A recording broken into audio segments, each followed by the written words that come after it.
ভোলা অভিযোগ কেন্দ্রের গাড়ি সকালবেলায় সাইডে যাওয়ার সময় হঠাৎ স্টার্ট বন্ধ হয়ে যায়।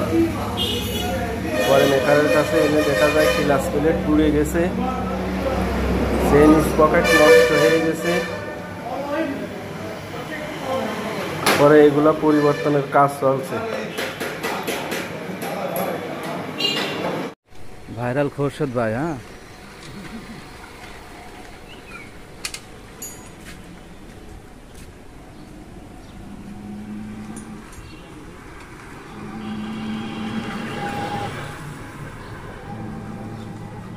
খোরশেদ ভাই গাড়ির কি হয়েছে?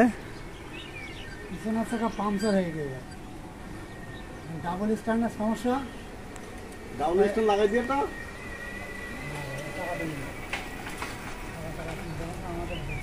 তাই বলে ভাই করতে দেবো, আপনি তাই বলে কি গলা ধরে দিবেন?